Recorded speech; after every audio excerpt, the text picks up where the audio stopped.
Today, we will be starting a six-part series about exercise. Today's workshop will focus on general exercise principles, and future workshops will focus more specifically on different components of exercise. The goals for today's lecture will be to discuss the health benefits of physical activity, to learn how to measure physical activity, and to discuss and practice monitoring intensity of exercise. What is the difference between physical activity and exercise?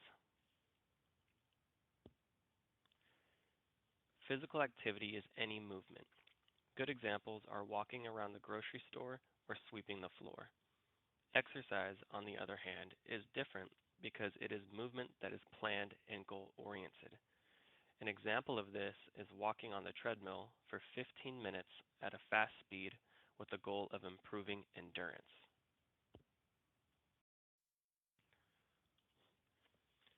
What are some benefits of physical activity?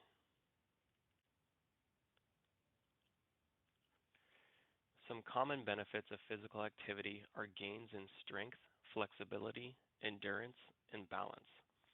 There are other benefits such as improvements in self-confidence, stress reduction, and management of weight, cholesterol, and blood pressure, many of which can lead to secondary health problems. Physical activity can help with other, less commonly considered benefits, including decreasing reliance on an assistive device, reducing spasticity, managing pain and fatigue, and improving attention and memory. Let me ask you this question. How can you measure exercise?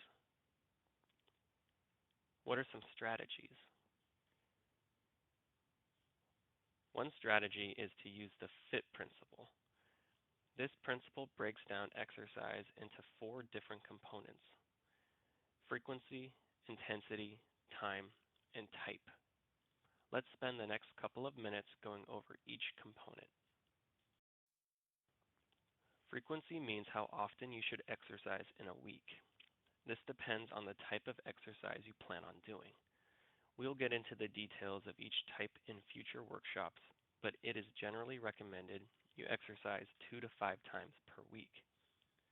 Remember, exercise is planned and goal-oriented. This is different than physical activity. An important aspect of exercise is intensity. So how do you know if you are working hard enough? What are some ways you can measure intensity? 2 ways of measuring intensity are an intensity scale and heart rate. Intensity can be challenged by adding time or distance to a walk, adding quick bursts of speed 30 to 60 seconds at a time, or incorporating weights into your activity. An intensity scale is an easy way to monitor how hard you are working because it is based on what you feel. You are the judge. The scale is from 1 to 10. 1 represents rest, and 10 represents maximal effort. Generally speaking, the goal is to exercise in the moderate intensity range, or numbers 4 to 6. It is okay to exercise in the vigorous range, 7 to 8, for short periods of time. Everyone will have a different response to exercise. For example, walking on a treadmill at 1 mile an hour may be moderate for me because I can carry on a conversation comfortably, and I would rate this exercise as 4. It may be vigorous for you because you are breathing hard and it is difficult to talk, so you may rate it as 7. The point is, everyone's experience with exercise is different, and they will rate intensity differently. Another way of monitoring intensity is heart rate.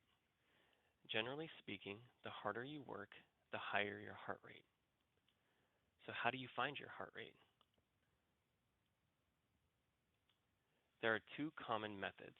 Both involve using your index and middle fingers either on your wrist or on the neck just below the jaw. Let's go ahead and practice. Find your pulse and count the number of beats in 1 minute. This is your resting heart rate. Here are pictures to help you find your pulse.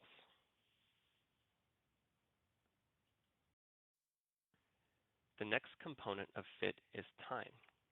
How long should you be exercising each session? It is generally recommended you exercise 20 to 60 minutes, but there is evidence that you can make gains from as little as 10 minutes.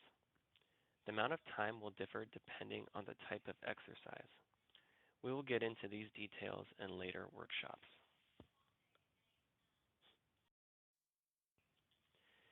What are some different types of exercise? Exercise can be divided into 4 categories: strength, endurance, balance, and flexibility. Each category has different types of exercise. What are some forms of exercise that would be considered endurance? How about balance? Here are some. Physical activity and exercise is important for your health, but there are some important considerations to avoid. For those with a neurologic injury, it is important to avoid heavy contact sports. These sports place you at a higher risk of brain injury and spinal cord injury.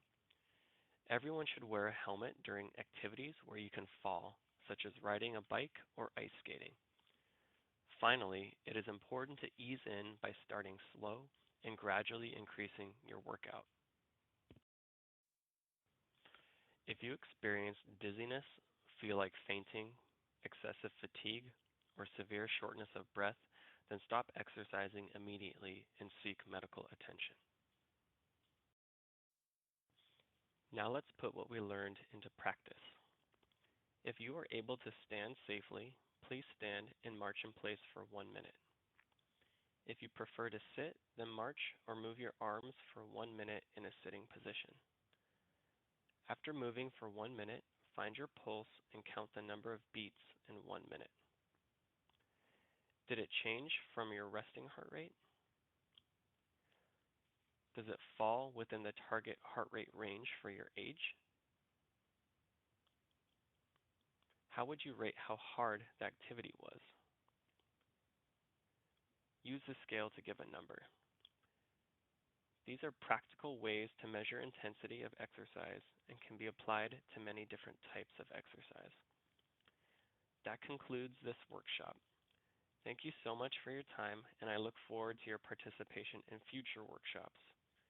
Stay tuned for part 2, exercise for your heart and lungs.